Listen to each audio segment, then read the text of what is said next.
And welcome and thank you for joining us for the Factor Uncensored tonight. All week long, the entire world has been captivated by the search for the missing billionaires aboard the submersible. But with all of the interest, you may have missed another big headline. An overcrowded ship carrying up to 750 migrants from Greece to Italy capsized last week. Migrants paid between $5,000 and $8,000 each to get on the boat. Police in Pakistan have arrested more than a dozen suspected smugglers in connection with the investigation. Now, the official death toll stands at 82 right now. More than 100 people have been rescued. But as of tonight, at least 500 people are still missing. Why hasn't there been any interest in this case? Joining me now to talk about it, pastor and journalist Dr. Ruth Olson, along with Todd Smith, CEO of Regal Media. Guys, we have been watching this, and we have been glued.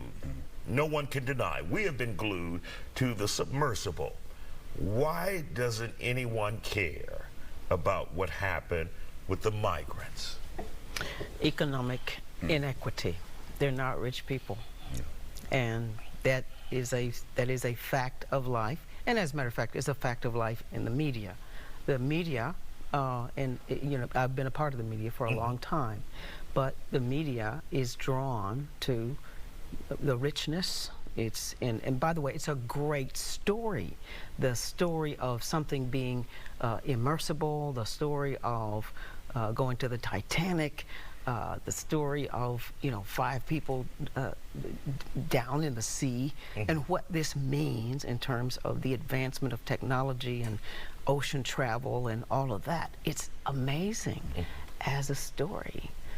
But this story of these other people is as important. And unless you have someone on the management team making the decisions about what stories are going to be covered, then this set of people can get marginalized or not covered. And this other thing, and by the way, as you know, one media company sees, oh, they're there and off Newfoundland, so we got to get there. And it just gets to be a feeding frenzy, so to speak. And the other thing is left undone.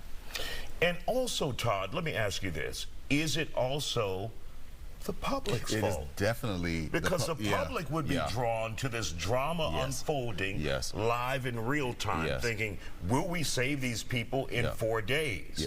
And then after a while, they're like, they find something on social media. Someone with a conscience says, okay, we should have been covering that too. And both, we should be covering those stories, but the media business, and as a media business owner, I can attest to this, the media business is a business. It's supply and demand. So when a lot of people criticize the media, their criticism is very, very valid. But sometimes you have to look at yourself and what are you supporting? Because for a long time, I say I want positive images in media. I want positive images in hip-hop. But if you watch the shows that I watch, if you look at the shows that I watch and some of the music that I listen to, I'm totally contradicting myself. So as a business owner, I wanted to portray black men in a positive light. That works some of the time. But people want the controversial. They want the salacious. They want the violent. The train wreck. Yeah. So what do you do as a business? As a media business, do you go out of business trying to prove some point? Or do you give people what they want? What you need to do is give balance. You have to have the serious stories and you have to have the salacious stories. I'm gonna tell you the story that people can correct me if I'm wrong, but when I was in graduate school 20 years ago, I read a book called Bad News by Tom Fenton.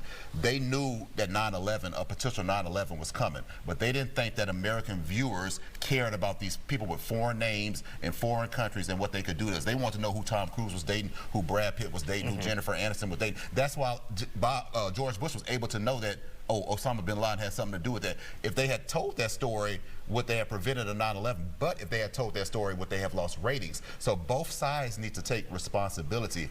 Yes, the media has to cover these stories, but I'm a businessman. If you're not supporting that, I can't justify going out of business because you're on a soapbox pretending to be righteous when you're really not. And Dr. Olson, there was a time back in the 1980s in Chicago where a TV station said, people want positivity now.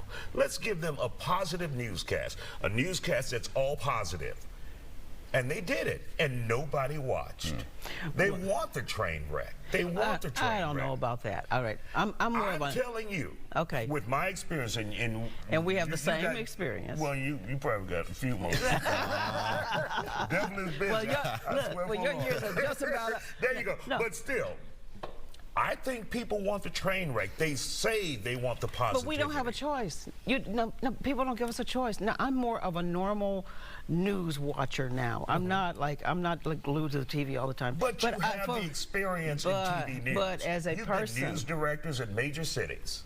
But as a news consumer, I really don't want to see this 5 days a week. I don't go.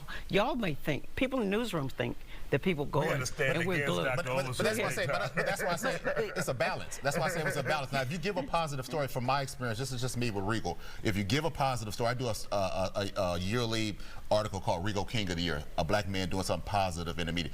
That does great. But if I did that all the time, it loses its luster. But if you combine it with the controversial and then the positive, I find in my experience that you get that balance. But the problem is, the thing is, you have to know what your core values are as a media business. How far are you going to go with the controversial versus the important? But it's all a balance, because you have to keep people informed. But at the same time, if I can't get advertising dollars because I don't have your eyeballs, I'm out of business. So consumers have to accept that. Jay-Z said something to the effect, I know we're running out of time. He said, I want to rhyme like common sense. But he said something to the effect that it doesn't make dollars, it doesn't make sense. Common is a positive rapper. He's a conscious rapper, but he never sold like Jay-Z. So what do you do? Right. Let's let you wrap it up. The media relates more to rich people than it does to poor people. I think that's part of it as well. The people who work in news, in media, who anchor, who do all this other stuff, y'all are all rich, and so you relate more. Receive it. No, seriously, we relate more. Relate more to the rich. I think it depends on your background. I think, which means that there needs to be more inclusion of people with various backgrounds making the decisions about what's going to be covered. Quick story. One of the stories I killed in my career was a group of people in my newsroom who wanted to run a story on people bowling turkeys, because they were trying to feed the hungry. You know what? I said, you people have never been hungry. That's the most ridiculous thing I've ever heard. And I killed it because they didn't have that compassion to understand that that was a stupid thing to do, because they'd never been hungry. Got it.